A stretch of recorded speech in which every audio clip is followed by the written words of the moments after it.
l'examen théorique. Donc, pour le BP et le BPC, il y a un côté pratique et un côté théorique. L'examen théorique. Donc, niveau BP, on a ce fameux QCM avec 60 questions. On répartit comme ça, hein, quand le QCM il le génère automatiquement, il met 30% de questions météo, 20% de réglementation, 20% pilotage, 20% mécavol et 10% matos. Et il n'y a que ça. Pour être pilote, il n'y a que ce QCM à faire. Si vous avez 15 sur 20, c'est tout bon, vous avez validé votre théorie. Niveau BPC, on a encore le QCM, avec la même répartition de thèmes là, mais cette fois on n'a que 30 questions. Et c'est pas exactement les mêmes, elles sont en chouille plus dures, quoique des fois on peut se poser la question. Et surtout, on a 2 ou 3 questions ouvertes. Nous, le thème aujourd'hui, 16 heures, c'est la mécavol, donc on va voir que ça. Pour réviser le QCM en ligne, ça c'est impératif de le bosser. Et pour le BPC, ce référentiel là, mieux vaut pas le découvrir la veille de l'examen, parce que le nombre de pages, c'est assez impressionnant. Ça, c'est les 18 questions ouvertes de mécavol. Donc sur ces 18 questions ouvertes là, je vais faire un peu des thèmes. Il y en a 13 qui parlent d'angle et de vecteur. Il y en a 4 qui parlent de charge à l'air et de polaire. Il y en a une qui parle de virage. Donc on va prendre ce qui a le plus de chances de tomber là et on va commencer direct dans le dur, angle et vecteur. En prérequis, la vitesse R sol. Et c'est quoi la vitesse R? C'est la vitesse par rapport à l'air. La vitesse par rapport à l'air. Ouais, ok. Ouais. Et la vitesse sol? C'est la vitesse Par par rapport rapport au au sol. sol. Ok. Là, je vais pas vous faire tout mon PowerPoint sur la vitesse R sol, mais juste qu'on soit un peu au clair. Une petite brindille là qui se déplace. Bah, en fait, cette petite brindille, sa vitesse R là c'est 0. Et en fait, elle se déplace grâce au vent qui est de 15 km/h. Et donc, quand un observateur voit cette petite brindille se déplacer à 15 km/h. Bon, là, j'ai fait pareil, mais avec un petit parapente qui se déplace dans la masse d'air. Si j'ai 30 km/h devant, qu'est-ce qui va se passer là quand je lance mon animation? Il avancera pas. Il aura une vitesse sol. Bah, pour l'observatrice, elle va le voir descendre, mais en fait, il va quand même se déplacer dans la masse d'air. Il aura du vent sur le visage. Alors, Donc, c'est ça. Voilà. rigoureusement, la vitesse sol, c'est pas 0 km/h, c'est une vitesse verticale. 1,1. Bah, il a une Moi, je suis vitesse sol chiant. qui est nulle. Mais Bah, la vitesse horizontale, elle est effectivement nulle. Donc la vitesse sol, c'est la vitesse R plus ou moins le vent, selon qu'on ait vent de cul ou vent de face. Si je vous mets ce petit schéma là, ma vitesse R qui est là sans vent, si je rajoute du vent, bah, non seulement je vais plus vite, mais en plus je vais plus loin. Donc j'ai une finesse qui est améliorée. Ça devrait être plutôt finesse R et finesse sol. Là, si on prend les vitesses R, vitesse horizontale R et vitesse verticale R, on parle de finesse R. Ouais, ok. Si Ouais. on prend vitesse horizontale sol, vitesse verticale sol, on parle de finesse sol. Ok. Là, je me suis mis au-dessus avec du vent de travers. Là, on a de la dérive. Donc ma trajectoire R, elle va tout droit là, mais en fait, je me fais pousser vers la droite par le vent. Et donc ma trajectoire sol va m'emmener à droite de ma cible. Là, si mon but c'est d'aller sur la cible, mon avion il est pas bon là. Vous voyez? Là, c'est décalé à droite. Comment je peux faire pour aller sur la cible? Si tu réagis à gauche. La dérive. Voilà, je vise à gauche, j'envoie mon avion plus à gauche et je vais craver et arriver finalement à mes cibles. Donc à retenir, vitesse R c'est ce que je sens sur mon visage et vitesse sol c'est le paysage qui défile sous mes pieds. Les fermetures, le décrochage, ça a plutôt à voir avec la vitesse sol ou la vitesse R. Vitesse R. Vitesse R. Tout le monde est d'accord pour ça, ça c'est important. C'est une variation de la vitesse R qui fait que je vais ou décrocher ou fermer. Donc quand on parle d'angle et de vecteur, l'idée c'est que vous sachiez reproduire ce magnifique schéma sur votre petite feuille le jour de l'examen. Donc il y a des flèches dans tous les sens, des courbes, des angles, des pointillés, machin. Donc on va y aller tranquille et on va essayer de reproduire ça sur ce tableau blanc. Chacun va mettre un petit élément petit à petit avec tout ce qu'il y a ici. Comme ça. Je vais commencer moi, hop, à mettre l'horizon. Comment je place l'horizon? Bah, je me mets au milieu de ma feuille et je mets un trait horizontal. Facile. Profil, centre de poussée. Je te laisse installer tout ça. Un profil. Antoine nous a mis le profil. On peut se dire, ok, facile de mettre un profil là au milieu d'une feuille, mais il faut quand même se poser des questions. Déjà, comment je décide un profil? Parce que bon, vous n'aurez pas ma super petite maquette. On va le mettre au niveau de l'horizon. le centre de poussée sur l'horizon. Et après, on a l'inclinaison là. Qu'est-ce qu'on va mettre comme inclinaison? Un peu accabré. Un peu accabré, tout le monde est d'accord? Parce que c'est cabré, ouais, c'est comme ça. Accabré, et moi, ce que je fais en fait quand je dessine mon profil, c'est que je pars à l'horizontale en bas là, à peu près. Je bombe et je reviens en bas. Et là, ça me fait un profil légèrement cabreur qui est à peu près, vous allez voir sur un parapente. Donc là, si on met le bas du parapente parfaitement horizontal, et ben, ça nous fait un profil qui est légèrement cabreur et c'est pas mal. La corde ou le plan de l'aile, c'est quoi? Qui sait ce que c'est la corde ou le plan de l'aile? C'est l'axe entre le bord de fuite et le bord. Ok, et bah, je te laisse le placer. Regarde, tu as une petite ficelle bleue là. Donc on a notre corde qui passe par le bord de fuite, par le bord d'attaque et par le centre de poussée.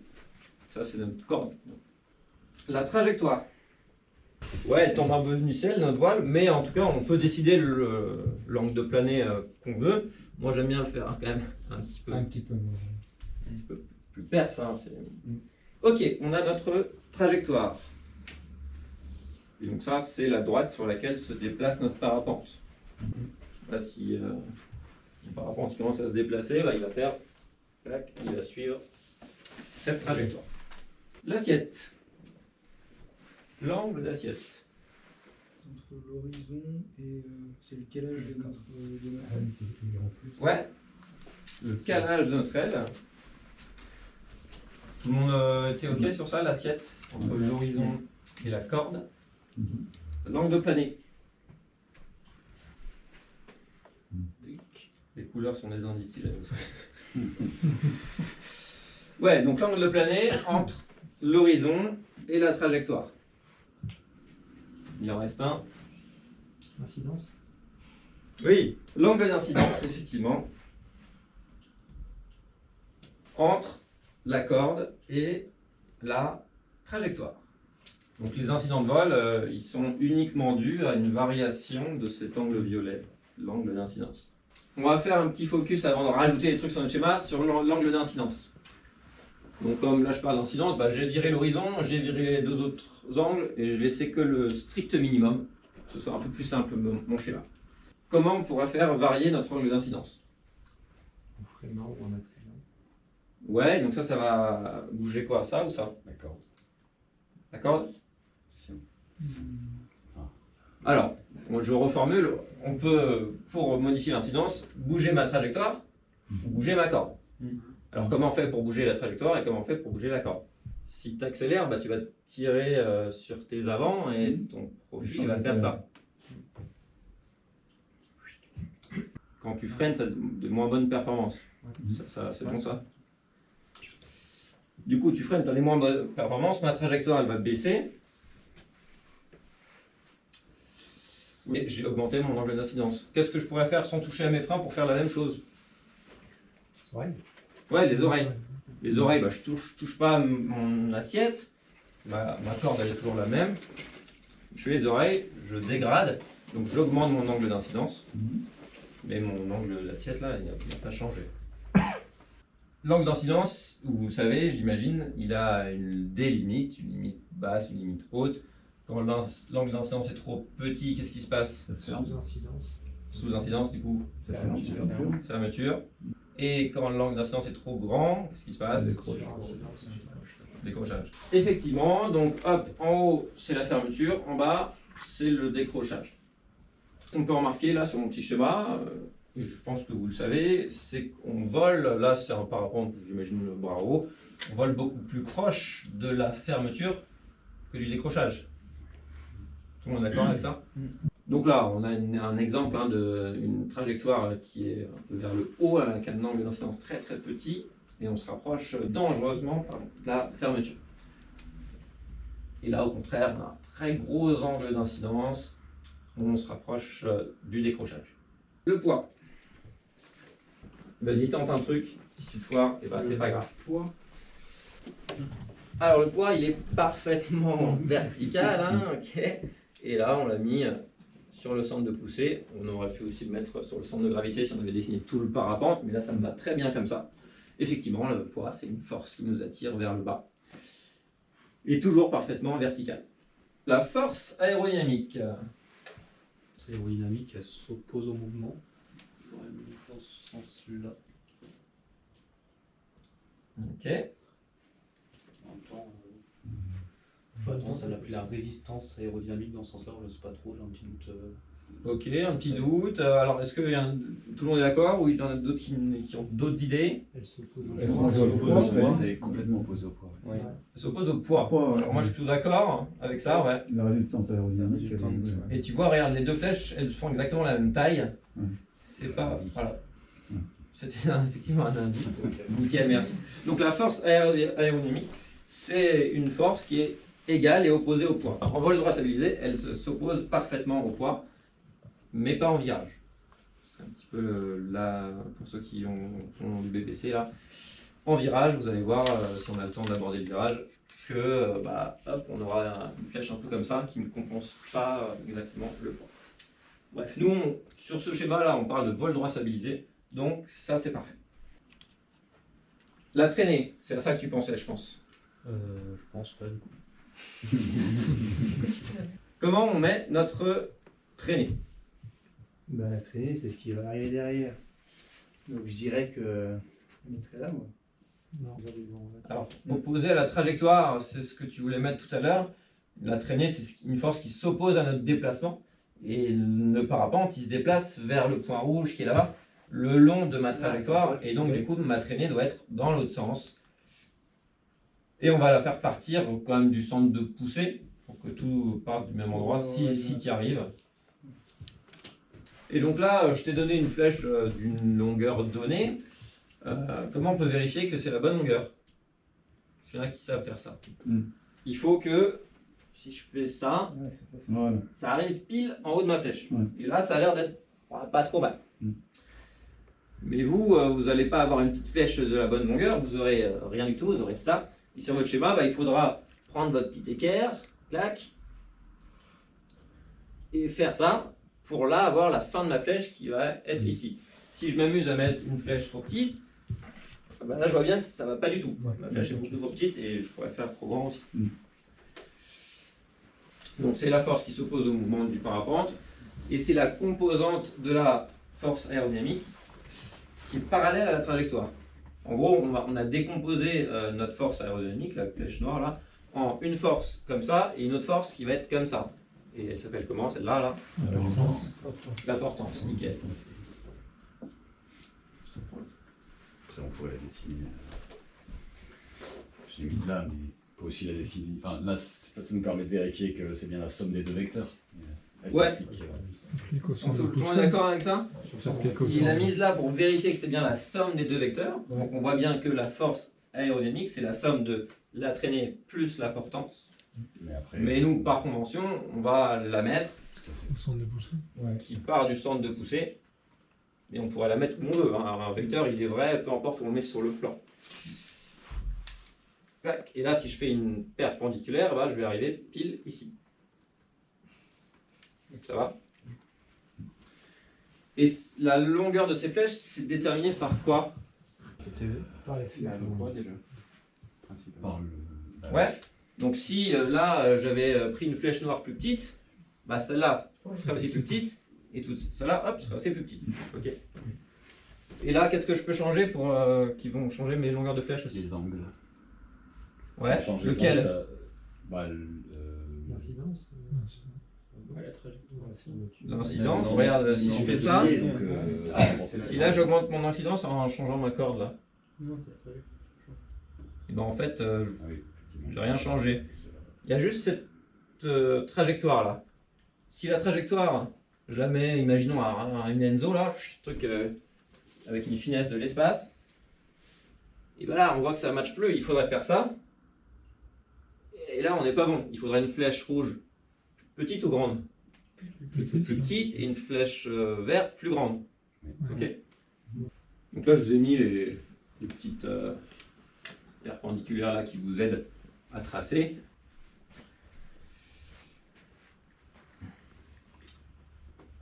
Donc on avait notre schéma avec nos trois angles. Maintenant on a rajouté nos forces. Qu'est-ce qu'on peut rajouter d'autre à notre super schéma? Ouais, On peut mettre les vitesses. on peut mettre les vitesses. Vitesse quoi laquelle vitesse dans la Vitesse direction sur du trajectoire. mouvement. La vitesse sur la trajectoire, suit la trajectoire. Donc là, c'est notre vecteur vitesse. Donc on sait qu'on va sur cette trajectoire-là, mais on ne sait pas à quelle vitesse on va. Et là, on peut décider de cette vitesse, cette flèche noire. C'est vous qui décidez. Vous pouvez très bien la mettre là ou beaucoup plus courte. Ça marche très bien. Ok ? C'est pas défini par le reste. Si j'inverse ma flèche, c'est exactement la même, mais je la retourne. Et ben là, j'ai le vent relatif. Ok, le vent relatif, c'est juste ma vitesse, mais inversée, quoi. Les petites particules d'air, elles viennent me taper dans la gueule, là. Exactement la même vitesse que moi, je me déplace dans l'air. Donc on peut parler de vent relatif si on met la flèche dans ce sens-là, ou de vitesse si on la retourne. Peu importe. Il faut juste l'appeler avec le bon nom, quoi. Vitesse horizontale. Sur le jaune, Et ouais, vitesse horizontale, c'est l'indice est dans le nom. D'accord, c'est C'est sur l'horizon, effectivement. Il faut que ça parte du centre. Et où est-ce que ça s'arrête? là c'est une résultante à la perpendiculaire, là, comme pour C'est la résultante horizon. Donc là, la vitesse verticale maintenant, qu'on appelle aussi taux de chute. On était bien perpendiculaire là. Donc ce qu'on a fait pour la portance, la traînée, c'est exactement la même logique qu'on va reporter ici. Ok? Du coup, la vitesse R, t'as dit c'était laquelle entre la verte et la noire? C'est la noire. Toutes ces vitesses, c'est des vitesses R. Ah, d'accord. Ok. Ce seront toutes les mêmes. Ouais. Ok. Après, on pourra s'amuser à rajouter du vent et voir ce que ça fait en vitesse seule. Mais ça, c'est la vitesse R. Celle-là, c'est la vitesse horizontale R. Et celle-là, c'est la vitesse verticale R. Tout ça, c'est dans Ah, l'air. oui. Non, mais quand si On n'a pas de vent. sur ton GPS, je sais pas moi, t'avances à 35, Ouais. ça correspond à 35. Alors sans vent, ça correspond à cette flèche verte. ok. Et ton taux de chute, moins 1,2 m/s, ça correspond à la flèche rouge. Ok. Et la longueur de cette flèche noire, aucun instrument te la donne. Voilà, c'est ça, ok. D'accord. Et si on rajoute du vent, et ben là, ton instrument, il te donne toutes les vitesses par rapport au sol. C'est un GPS et lui, la vitesse R, il ne sait absolument pas ce que ça veut dire. Et la finesse en tout ça, comment on la calcule? C'est quoi la formule ou Portant sur la Pourtant, sur le premier. portance sur traînée ou Vitesse verticale. alors vitesse horizontale sur vitesse verticale, ou tu as dit distance horizontale sur distance verticale, c'est pareil. Donc là, on a eu trois formules différentes, effectivement. Donc la finesse, c'est vert divisé par rouge, quoi. Ok. Qu'on prenne le vert rouge là, ici ou là, ça donne exactement la même chose. Ok. Pour le coup, moi je comprends bien vitesse horizontale sur vitesse verticale. Ouais. Par contre, pourquoi c'est égal à portance sur traînée? Là j'ai plus de mal. Quoi. C'est le même. Mais après, tu peux t'amuser à prouver. Tu vois, cet angle-là, là. Ouais. C'est un angle à 90. 90 degrés. Ouais. Celui-là aussi. Ouais. Ok. Et l'angle rouge-blanc, tu vois, c'est deux droites qui se croisent. Ouais. Donc c'est les mêmes. Oui, Et donc du coup, l'angle vert-blanc, c'est 90 moins rouge-blanc. Ouais. Tu vois ça? Et ben là, tu viens de prouver Ouais. que c'est la finesse, c'était portance sur traînée. Ok. C'est une question ouverte du BPC aussi, ça. Ces deux triangles vert, blanc et gris là, ils sont semblables, on dit. Ils ont exactement les mêmes angles, ils n'ont pas forcément les mêmes longueurs, mais c'est les mêmes à différentes échelles, et retournés. Ok. Là, je vous ai remis exactement le même schéma, et on va voir comment la portance et la traînée changent quand je vais juste faire varier ma trajectoire. Vous voyez ce qui se passe? Là, un parapente très performant, et ben on a une toute petite traînée, une très grande portance. Et si j'ai un parapente qui tombe du ciel, et ben hop, ça s'équilibre. Finesse 1, c'est quoi comme angle de planée? 45 degrés. 45 degrés. Donc si là, je me mets à 45 degrés, qu'est-ce qu'on va voir sur la portance et la traînée? Ils sont égales. Ils sont égales. Donc là, je me mets à 45. Là, on y est. Égal. Et la vitesse verticale et horizontale sont aussi égales. Là, je vais rajouter les vitesses. Si je fais varier mon angle de planée, on voit que tout ça bouge en même temps. Ok? Tu veux regarder la Ouais, corde? ouais. La corde, elle change absolument rien. Elle ne bouge pas. Si je change mon Regarde, assiette- sur ton schéma, elle bouge jamais la corde, elle est toujours à la même place. Qu'est-ce qui se passe? Regarde, je peux changer l'assiette. Qu'est-ce qui va se passer sur ma portance, sur ma traînée si je change l'assiette? Si tu la diminues, ça sera l'inverse. Là, la corde bouge. Parce que non, Rien du tout. Alors là, je fais bouger mon assiette parce que, imaginons, j'ai fait mon schéma un peu plus piqueur ou un peu plus cabreur. Que je décide mon parapente cabreur ou piqueur, ça va absolument rien changer à mes longueurs de flèche. Alors évidemment, dans la vraie vie, si je pousse mon accélérateur, bah, je vais devenir plus piqueur et ça va aussi influer sur tout ça, évidemment. Mais le fait d'avoir dessiné mon parapente un peu plus comme ça ou comme ça ne change rien à mes longueurs de flèche vertes et rouges. Les rafales. Les rafales, qu'est-ce que c'est? D'où ça vient? Une variation de vitesse de vent. Ouais, variation de vitesse de vent, variation du vent relatif. Soudain. Soudain, ouais. On passe d'une phase de vol stabilisée à une autre, et hop, entre les deux, il y a un mouvement de transition qui est bref, où on a une variation du vent relatif, du vent sur notre visage, sur notre profil aussi. Si on n'avait pas d'inertie, la rafale, on changerait immédiatement de. Bien vu. Ça, oui, très bien. Ça change pas grand-chose à notre vie, mais effectivement, si dans un monde où on n'avait pas d'inertie, sachez qu'il n'y aura pas de rafale. Mais ouais, effectivement. Donc là, ce qu'on va voir, c'est comment ces fameuses rafales vont modifier mon angle d'incidence, mon vent relatif, ma pression dans les commandes. Donc là, j'ai simplifié au max mon schéma. Donc on a juste ma corde, mon angle d'incidence là, et mon vecteur vitesse. Rafale montante. Qui est chaud de placer une petite rafale montante sur mon schéma? Ton nouveau vent relatif. Tu vois, tu as deux flèches noires là, tu peux peut-être mettre le nouveau vent relatif. Alors, la nouvelle vitesse, pardon. Pareil. Donc là, tu as pris une flèche plus grande. Ah, non, une plus courte. Comme ça. Un truc comme ça, ok. Et donc là, ton nouvel angle d'incidence, tu le dessinerais en rouge là. Donc là, tu as réduit ou tu as augmenté ton angle d'incidence? Ok. Tout le monde est d'accord? Ouais. Oui. Donc là, quand on a une rafale du bas, dans quel cas on pourrait avoir une rafale du bas? Thermique. Une entrée en thermique. Genre, hop, je rentre en thermique et paf. Donc ma voile, elle cabre plutôt, ça fait ça. Et là, je réduis mon angle d'incidence. C'est pas bizarre, non? On a dû se gourer quelque part. Là, la petite flèche bleue, on l'a mise du mauvais côté. L'erreur classique. J'ai un collègue à moi, là, mon élève moniteur, qui a failli foirer son examen final à cause de ça. En fait, la rafale montante, on la met là. Bien. Et du coup, bah, la flèche noire, là, elle est plus grande, enfin, tout est inversé. Une nouvelle vitesse qui est comme ça. Et nous, ton incidence, elle augmente. Et donc l'incidence, voilà, elle est passée de à peu près ça à ça. L'incidence augmente et le risque, c'est donc décrochage, typique de la rentrée en thermique. Alors effectivement, le risque, c'est en théorie le décrochage, parce qu'on agrandit notre angle d'incidence, mais on a vu sur mon échelle du début, qui était la limite de décro, qui était super basse là, il faut quand même l'agrandir beaucoup, notre angle d'incidence, pour arriver à décrocher. Donc moi perso, j'ai jamais décroché juste en entrée thermique. Il faut avoir un thermique hyper puissant. Ouais, Faut freiner ça n'arrive beaucoup. pas.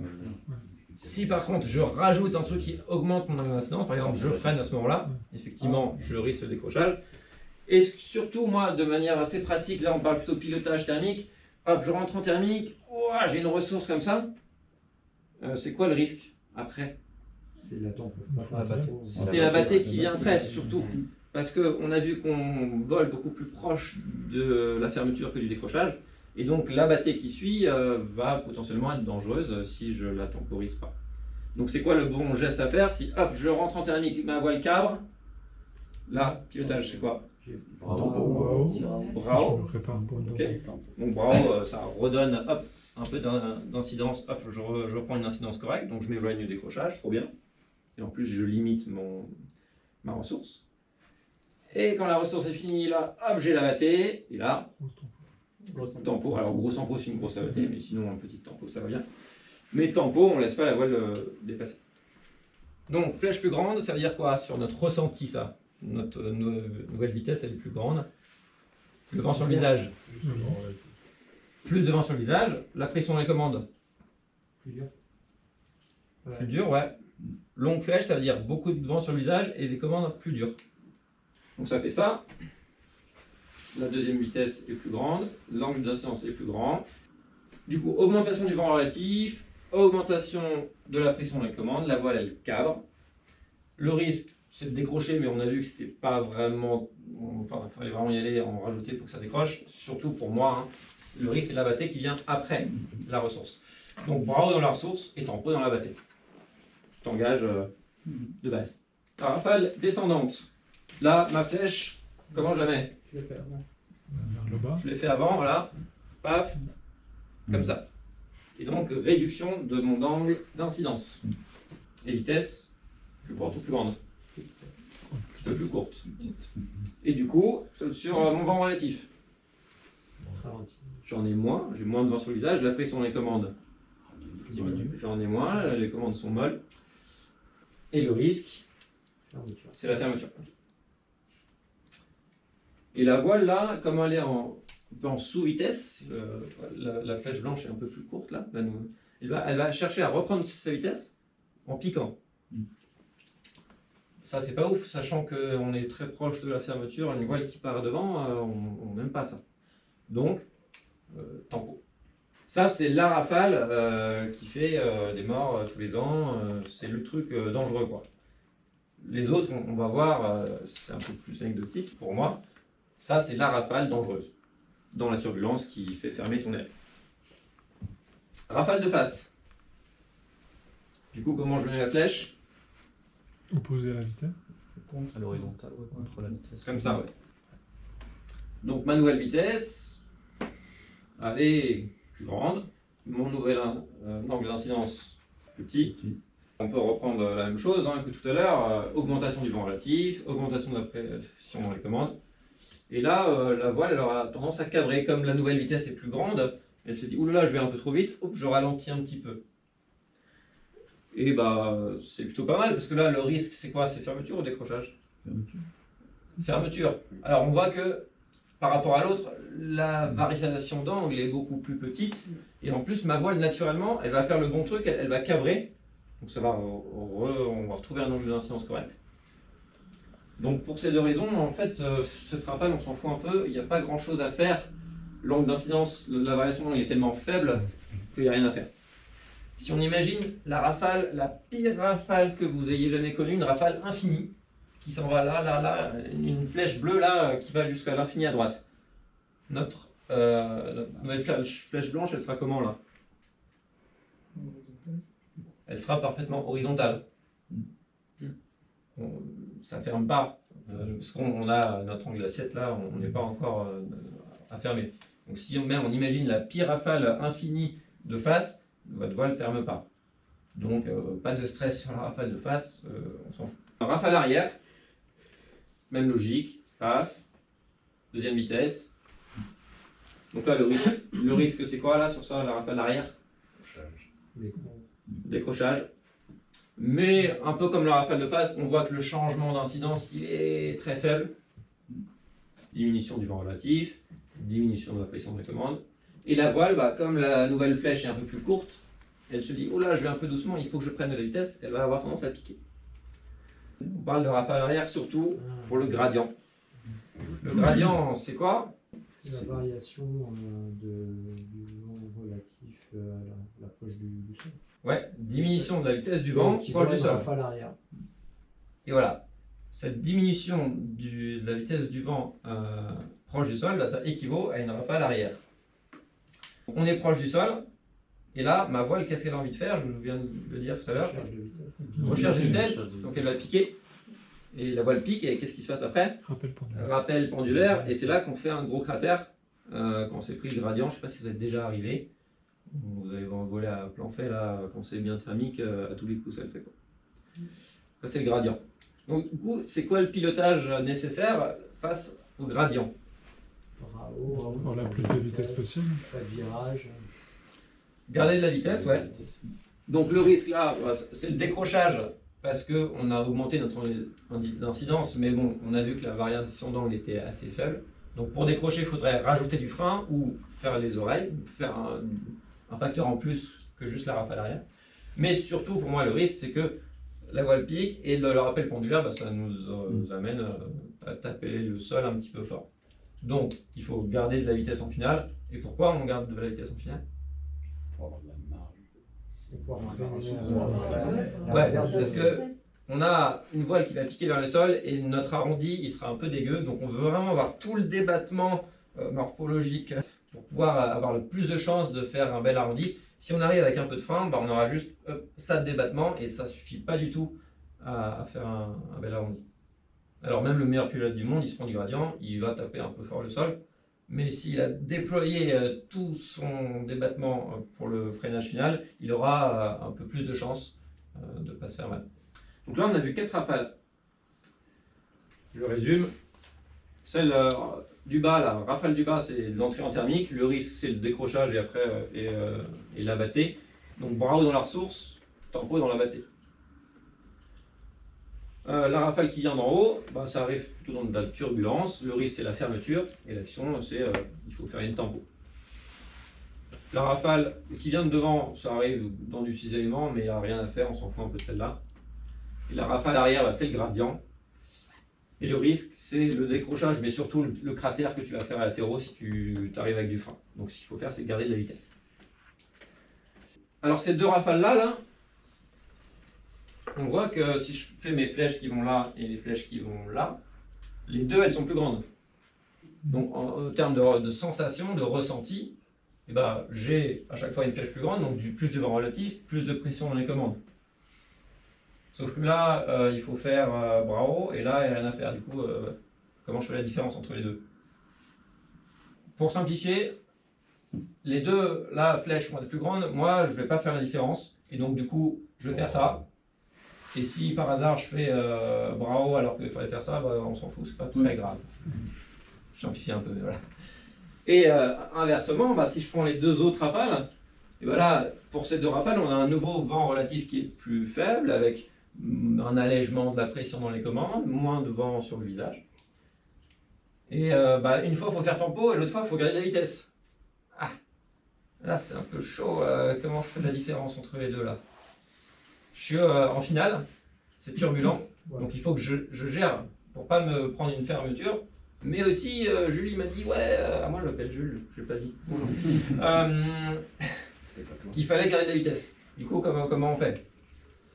Voilà, alors si on est encore haut, et ben, le risque principal, c'est plutôt la fermeture. Donc je suis plutôt sur les freins. Et, ou sur les arrières.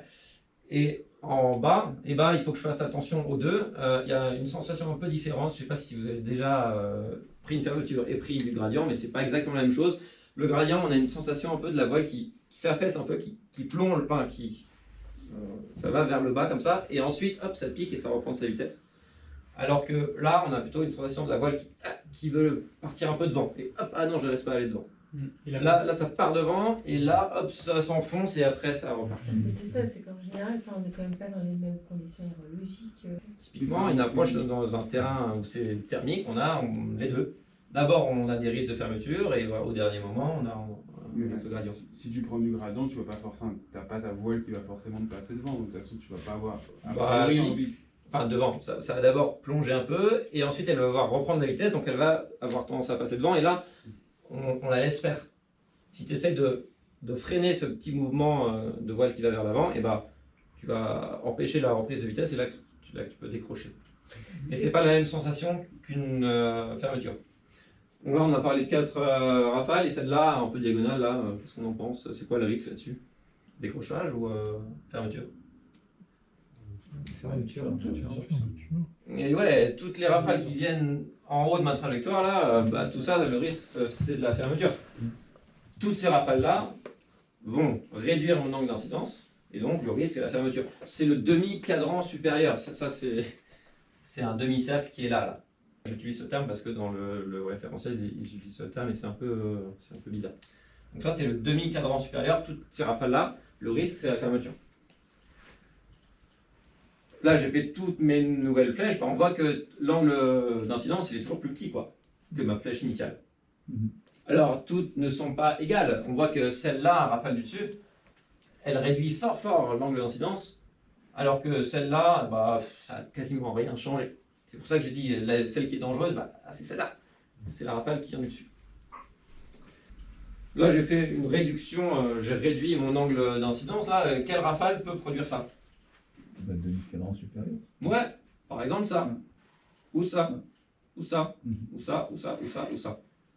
Et on voit que pour la même réduction là, il faut une rafale énorme si elle vient de l'avant. Mais par contre, si une rafale qui vient du dessus, il faut rien qu'une petite rafale, paf, ça ferme. Donc toutes les rafales ne sont pas égales. Inversement, sur le demi-gradient inférieur, tout ça, le risque c'est le décrochage. Influence de la charge à l'air. Est-ce que si je suis lourd sur mon aile, ça va plutôt m'aider ou pas? Est-ce que je suis plus résistant aux fermetures ou pas? Oui, plus résistant. Plus résistant et plus violent. Si je suis chargé sur mon aile, j'ai du lest par exemple, je suis plus résistant. Ouais, je suis d'accord. Donc là, regardez, le pilote léger, j'ai mis ses flèches en rouge. On a une rafale qui est là et on a la réduction de l'angle d'incidence. Je vais prendre un autre pilote, lui il est plus lourd. Du coup, il va plus vite. On a dit qu'on était plus lourd, on va plus vite. Donc la même rafale, c'est exactement la même que tout à l'heure. On voit que l'angle d'incidence, il est réduit, certes, mais beaucoup moins. Si je juxtapose mes deux pilotes, là, on voit que le rouge, il est dans le mal. La réduction d'incidence, elle le rapproche fort de la fermeture, alors que le vert, pas tant. Alors là, j'ai exagéré le truc. En vrai, on parle de quelques degrés en moins.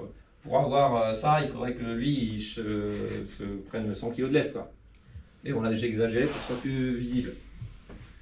Donc, quand on est plus lourd, on est plus résistant aux fermetures, mais tu l'as dit, si ça ferme, la réaction sera plus violente. Toutes nos vitesses sont plus accélérées et du coup, ça va tourner plus. Attention, on s'est un peu galéré au sens de la flèche bleue de ma rafale, là. Tout à l'heure, il s'était trompé. Vous vous souvenez de ce petit schéma que je vous ai fait tout au début sur la vitesse air-sol? Où j'ai dit, ah ouais, ma trajectoire, elle est là, je rajoute du vent, hop, j'ai ma trajectoire sol. Donc je suis parti de la fin de ma flèche et j'ai mis le vent.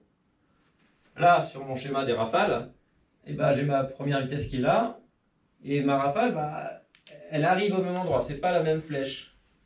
Attention à ne pas vous gourer. Si on parle de vent ou de rafale, on ne met pas la flèche au même endroit. Méfiance là. Parce qu'en fait, si vous mettez la flèche au même endroit, vous allez dire exactement l'inverse de ce que vous voulez dire.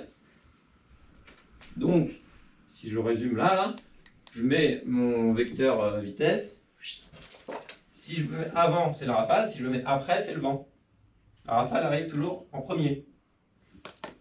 Je vais reprendre les questions ouvertes que je vous ai montrées au début et on va voir quel schéma on met. Donc là, première question. Quelles vont être les conséquences en termes de capacité de vol de votre aile d'un gradient de vent à l'atterrissage? Quel type de manœuvre évitez-vous et mettez-vous en place? Donc quel schéma on peut mettre là? Celui qu'on vient de faire.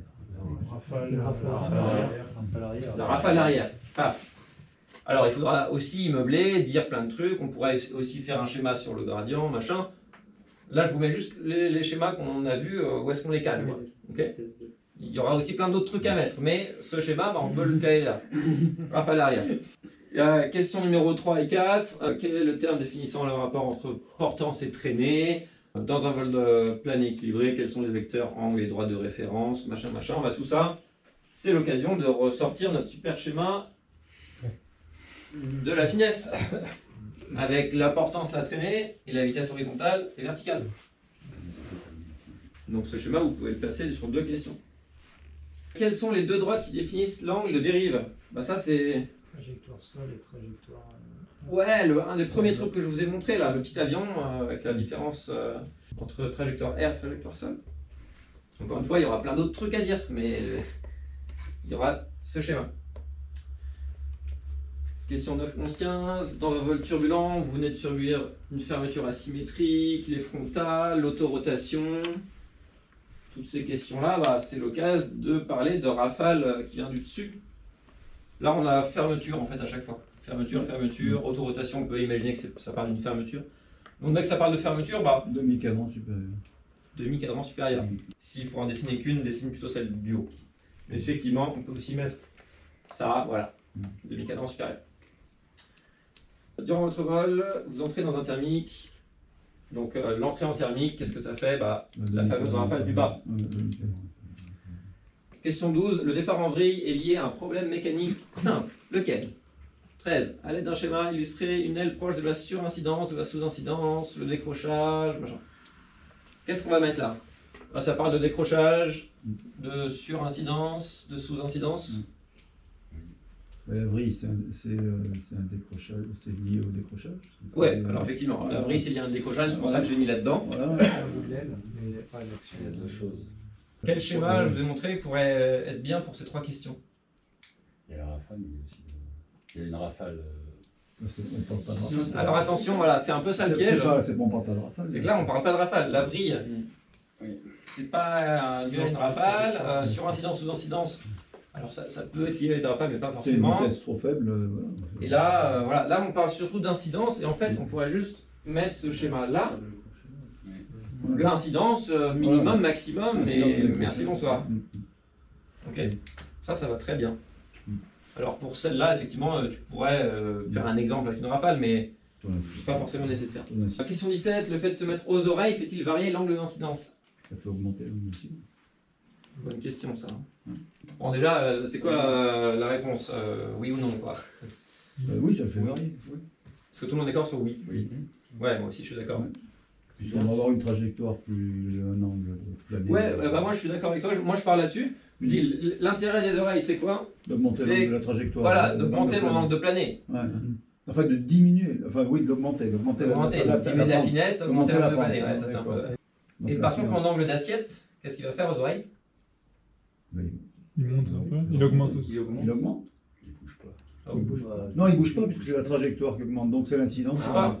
Si vous voyez une voile aux oreilles, bah, elle a toujours le même Ouais, gueule, toujours enfin, le même assiette. elle ne regarde pas plus vers le haut, plus vers le bas.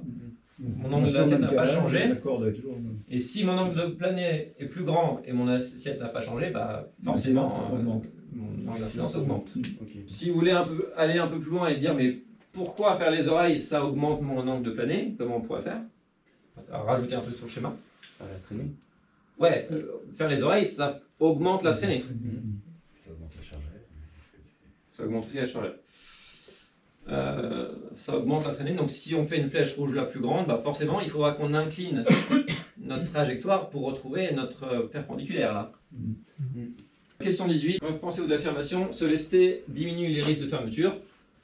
Et bien là on est d'accord, on n'est pas d'accord?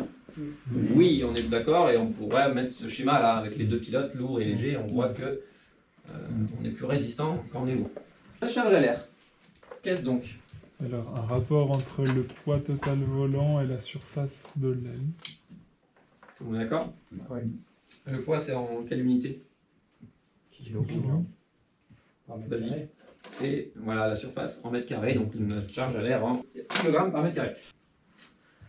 Donc, ce qu'on va faire, c'est remplir ce petit tableau. Donc, on va voir quand on est plutôt léger sous notre aile ou lourd, et ben, comment ça affecte la vitesse du décollage, du posé, du vol, tout ça, tout ça. Ça, il y a plein de questions ouvertes et aussi QCM qui en parle. Vitesse de décollage, pilote léger, il va plus vite ou plus doucement? Doucement. Ok, pilote lourd, il va plus vite. Pilote, vitesse de posée, Pareil, Doucement. pareil. Vitesse de vol, pareil, Doucement. taux de chute. pareil. Faible. Il Le porte chute mieux. est plus bas. Enfin, du coup, plus- Ouais, Alors le taux de chute, c'est ma vitesse verticale. plus basse. Elle sera plus basse. Elle sera plus basse. Ça dépend. Pareil ou inverse? Doucement, Bah, c'est pareil. pareil. Pareil. Tout de suite. Ça va? Ouais. Oui, toutes mes vitesses sont diminuées si je suis léger. Vitesse de décrochage plus faible aussi.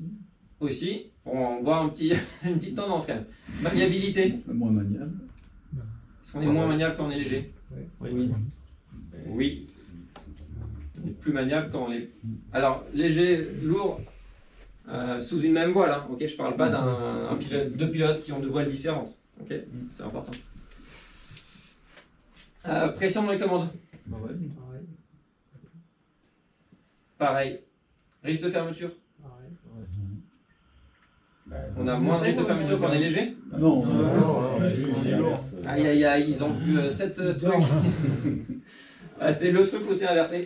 Pas de bol. réaction à la fin. Donc ouais, risque de fermeture, on en a plus quand on est léger et moins quand on est lourd. Mais là par contre, réaction à une fermeture, Ouais, ça sera, la réaction est plus faible, enfin plus cool quand on est léger et plus moins cool quand on est lourd. Ok, très bien. Pour chaque ligne, on va se demander si c'est bien ou pas. Parce que là, on a mis le changement de vitesse, mais ok, est-ce que c'est bien ou pas? Donc vitesse de décollage, est-ce que c'est mieux d'être léger ou lourd pour le déco? Mais bon, léger. Léger. Pourquoi? Parce qu'il faut juste courir moins vite au décollage. Donc c'est mieux plutôt d'être léger.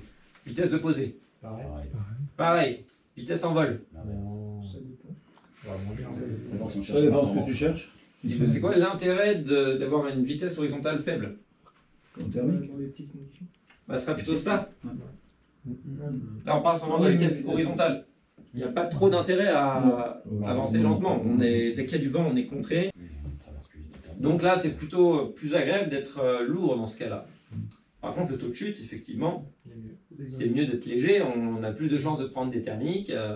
Vitesse de décrochage. Est-ce que c'est mieux d'être léger ou lourd? Ça a un intérêt de pouvoir faire des approches à basse vitesse sans risquer le décrochage. On a plus de temps pour pouvoir venir tricoter des petits virages sur un petit terrain à basse vitesse quand on est léger.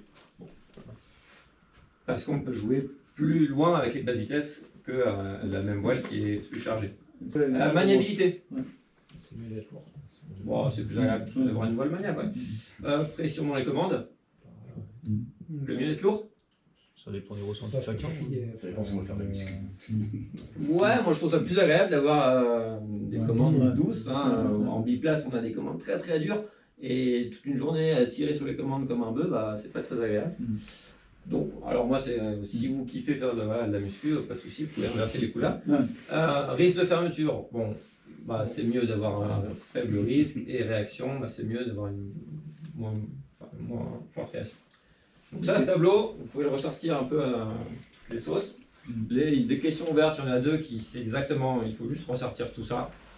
Et dans le QCM, il y a pas mal de questions qui sont sur ces thèmes-là. Attention, l'angle, alors attends, là, vitesse de décrochage. L'angle d'incidence où je vais décrocher, là et là, c'est le même. Ça, il y a des questions aussi QCM là-dessus.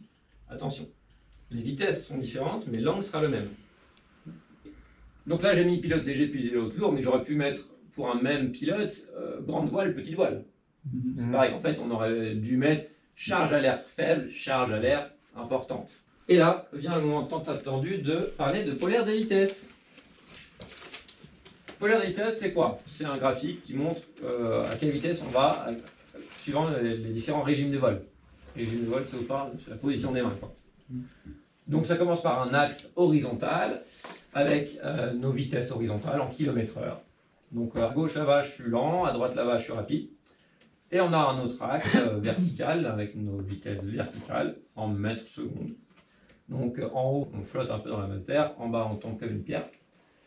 Et ce qu'on va faire, c'est qu'on va se mettre à chaque position de main et on va regarder notre vitesse horizontale et notre vitesse verticale. Donc là, par exemple, je me suis mis bras haut, paf, je mets un petit point ici. Bras haut, bah, j'avance à 38 km/h, je descends à 1,25 m/s, paf, j'ai mon petit point. Je descends un peu les mains, au contact, hop, je vais un peu plus doucement et je tombe un peu moins vite. Je descends encore un peu mes mains au mousqueton, je fais une autre prise de valeur. Je vais jusqu'au décroche, où est-ce que ça décroche, paf, je mets un petit point là. Je peux aussi accélérer, premier barreau, deuxième barreau. On peut en faire autant qu'on veut de relevés pour faire une polaire des vitesses. Une fois qu'on a tous ces petits points, et bah, vous l'avez compris, on va les relier. Et on a un truc qui s'appelle une polaire des vitesses qui est propre à chaque voile. Chaque voile aura une polaire différente. Et vous ne pourrez absolument pas la trouver, aucun constructeur ne la donne. Donc c'est ça la polaire des vitesses. Donc là on voit que Si je suis bras haut, bah, ma trajectoire, elle est comme ça, et c'est là que j'ai la meilleure finesse. Tous les autres points, si je me mets par exemple accéléré, et ben on voit que ma trajectoire elle a baissé. Donc pour trouver ma finesse max, et ben il suffit de partir de l'origine là et de trouver le point où j'ai la finesse la meilleure. Ça a l'air d'être bras haut là, clac. Ok, c'est comme ça qu'on trouve une finesse max. Donc ça c'est avec un poids donné. Et qu'est-ce qui se passe si on charge la même voile un peu plus? Et ben on a dit que cette vitesse a été plus grande. Ouais. Donc ma flèche blanche peut être plus grande, mais est-ce qu'elle va changer d'angle? Non. Non, la finesse ne change pas. Donc par exemple, hop, on a une nouvelle flèche qui est là, et mon point de décro, bah, quand je suis plus lourd, il est plutôt là, là où c'est vert. Là. Je peux faire pareil au niveau des mousquetons, au contact, bras haut, premier barreau, deuxième barreau. Et là, bah, j'ai construit ma polaire Une homothétie. en homothétie, ouais, d'un gars qui est plus chargé. La même voile, mais plus lourd. Donc c'est exactement la même forme, mais tout est agrandi, tout est décalé vers la droite parce que toutes les vitesses sont plus importantes. Et au contraire, bah, si j'ai un pilote léger sous la même voile, bah, on a un truc qui est plus petit et plus vers la gauche. Là on a nos trois polaires, le pilote lourd à droite, le pilote léger à gauche. Et on peut remarquer que les finesses sont les mêmes. Hein. Chaque fois, là, par exemple, au point de décro, tout est bien aligné. Au bras haut, pareil, tout est aligné. Peu importe où je suis, j'aurai la même finesse. S'il n'y a pas de vent. Ce schéma-là, il y a une ou deux questions, vous pouvez le replacer. Donc là, par exemple, ma finesse max, on a dit que c'était bras haut. Mais là, il n'y a pas de vent. Si je mets du vent, imaginons, je sais pas, 15 km/h de vent de face. Est-ce que ce sera toujours bras haut ma finesse max? Ou est-ce que ce serait mieux d'accélérer ou de freiner? Peut-être mieux que ça. De l'accélérer. Donc en fait, pour tracer une trajectoire seule avec du vent, on fait ça. Donc je rajoute un petit vecteur vent là-haut, là. Là j'ai mis 15 km/h. Et ma nouvelle trajectoire, bah, c'est la rouge claire. Là. Et on voit que, bah, ouais, quand il y a du vent de face, j'ai une moins bonne finesse. Ça, on l'a dit au début. Là, je trace ma finesse seule. Et on voit que bras haut, bah, je suis plus finesse max. Il y a moyen de faire mieux là, en accélérant un petit peu. Clac. Là, en fait, avec du vent, ma finesse max, elle est un peu accélérée.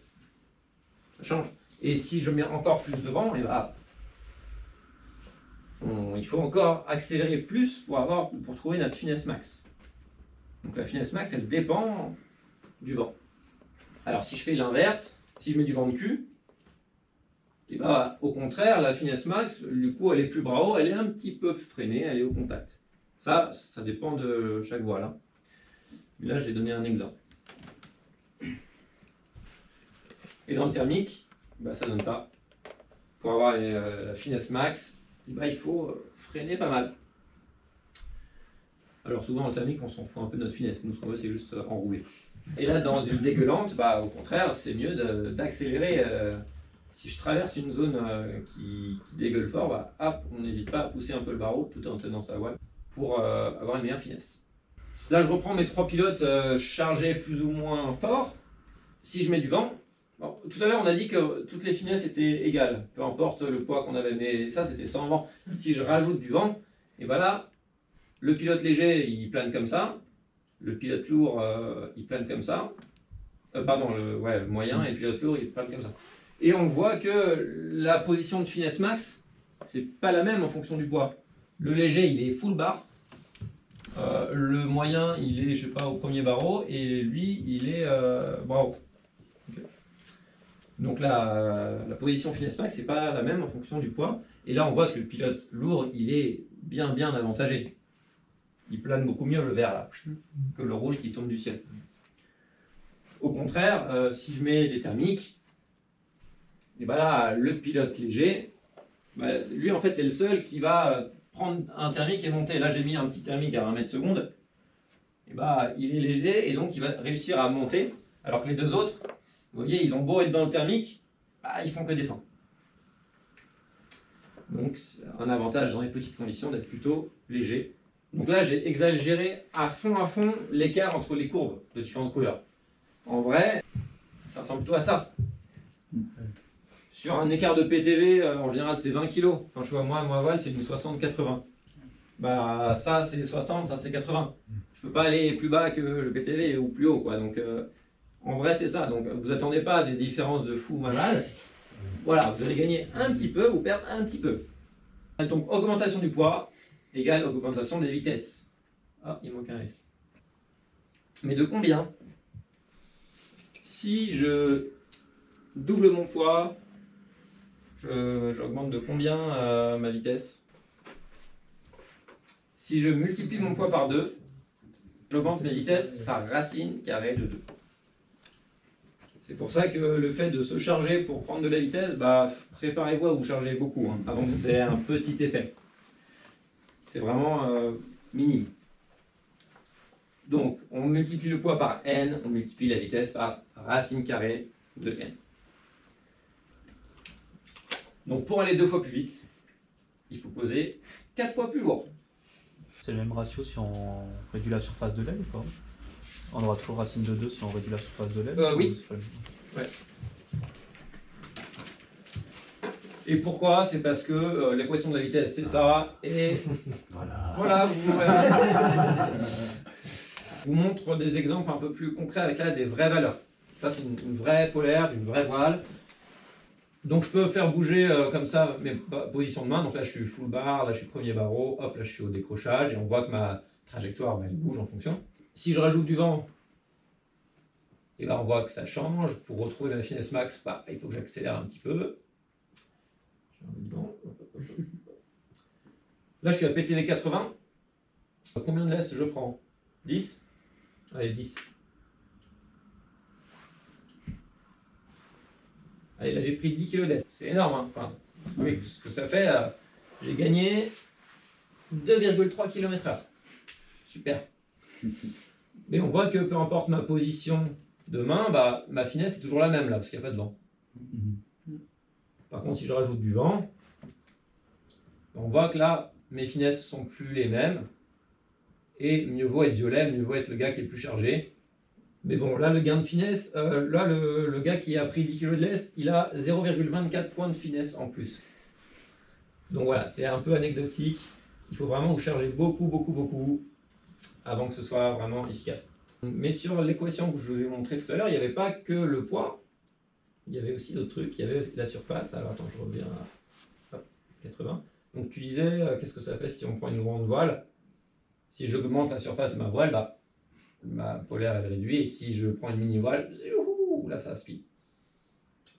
Mais il y a aussi l'altitude qui change. Qu'est-ce qui se passe si je suis en altitude? L'air est moins dense et du coup La pression diminue. La densité du.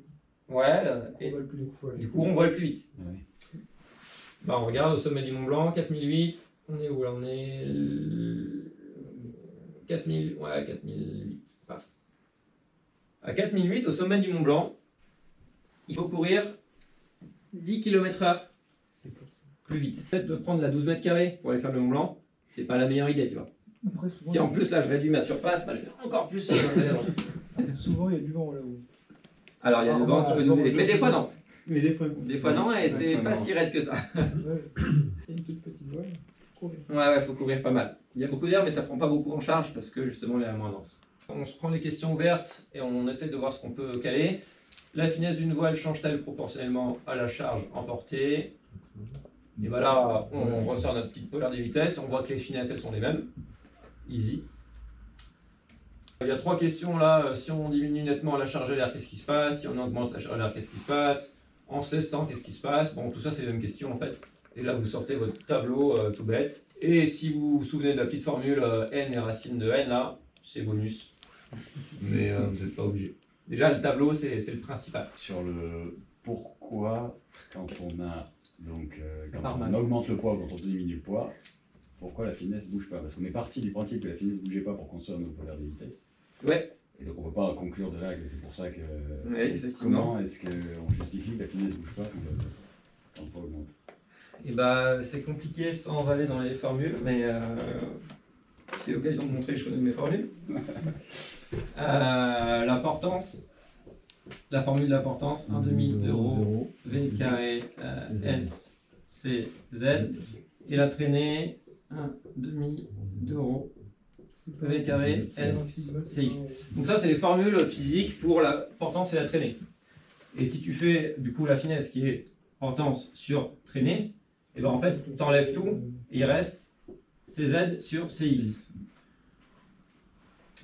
Et du coup, à aucun moment, le poids n'apparaît. Et CZ, c'est les coefficients de. Ah oui, pardon. Coefficients de frottement. C'est quoi CZ, c'est en gros la quantité de frein que tu as mis. À quel point tu vas déformer ton profil. Si tu déformes beaucoup ton profil, ou avec les freins, ou en mettant de l'incidence, tu vas augmenter ton C. La question que j'ai pas abordée, comme on a un petit peu de temps, c'est ça. À l'aide d'un schéma, décrivez les forces en présence lors d'un virage stabilisé. Donc en virage, c'est le seul cas où la force aérodynamique ne compense pas le poids. Donc je vous le fais là, comme ça on le dessine ensemble. Déjà, on va commencer par faire un parapente en virage.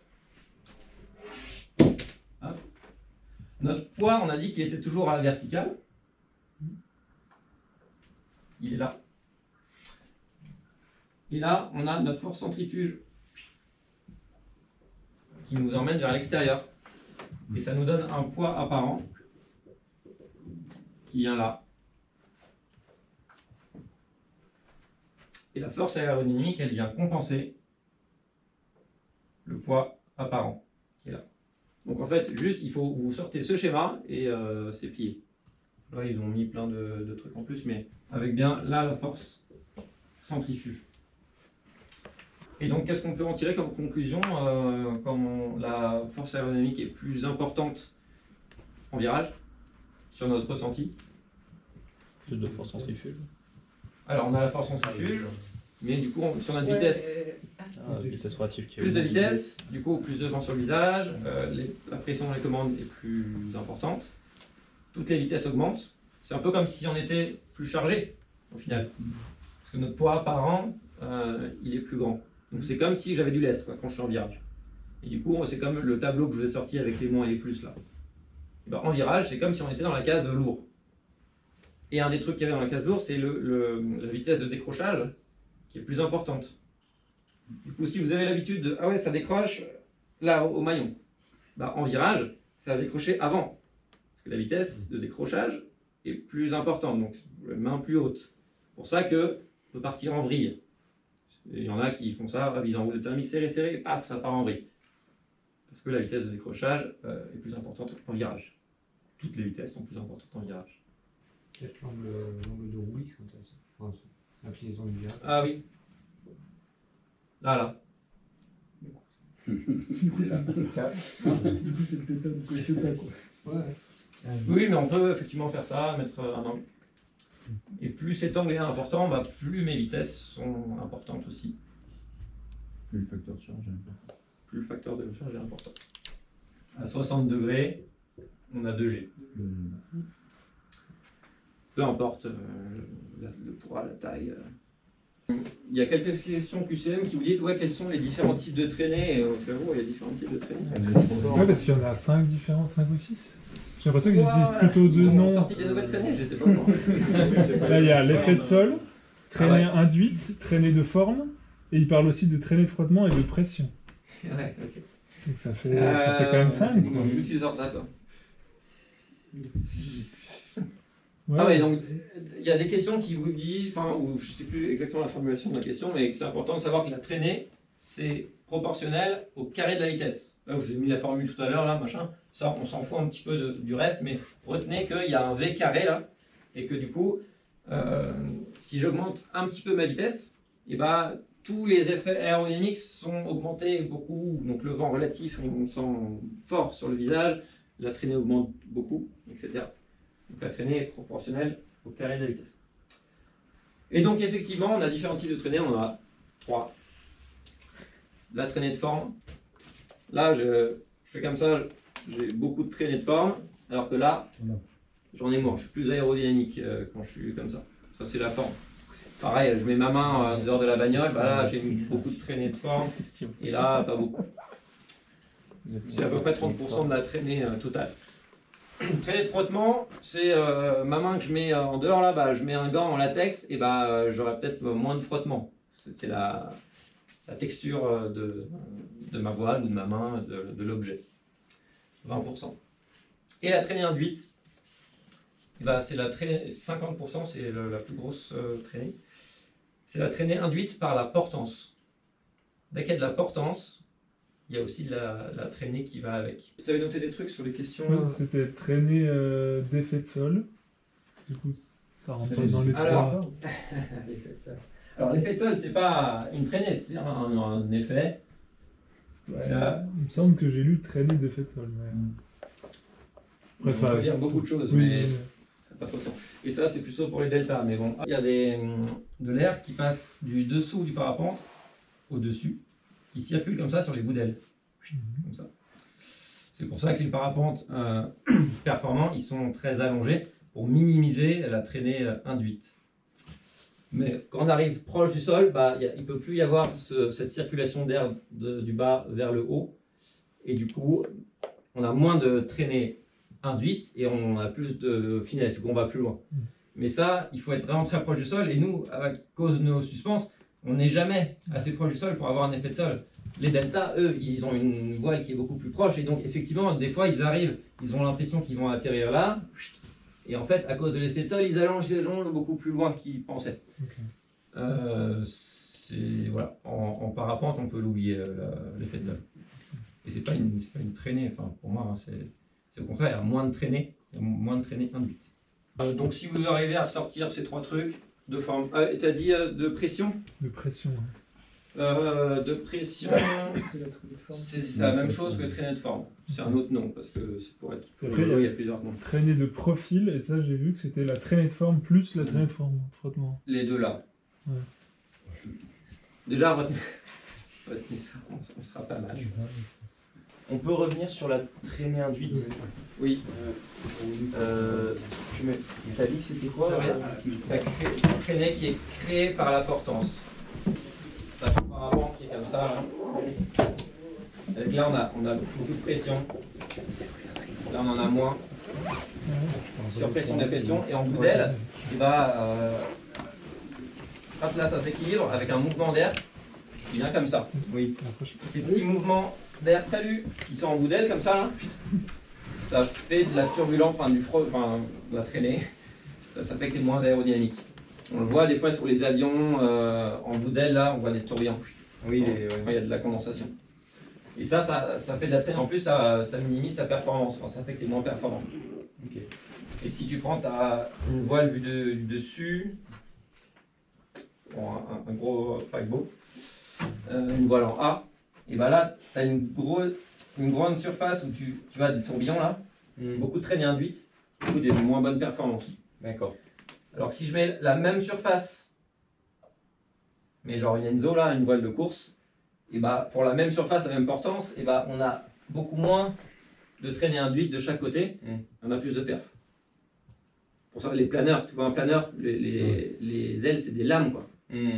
Parce que le but c'est de minimiser la traînée induite, et si tu vois ton aile de côté, dans le planeur, ça fait ça. Oui. Bah c'est pour ça, c'est pour minimiser l'espèce de tourbillon là, qui va du dessous vers le haut. C'est aussi l'effet réflexe qui a cherché sur cette. Non, ça c'est autre chose. L'effet réflexe c'est ça. Relever, ouais. C'est pas de la traînée induite, ça c'est pas de la traînée de forme, à mon sens. Ouais. Ça change pas la traînée induite. Bon, je crois. Je suis pas un spécialiste. Autre question? Non. Eh bien, un bon courage.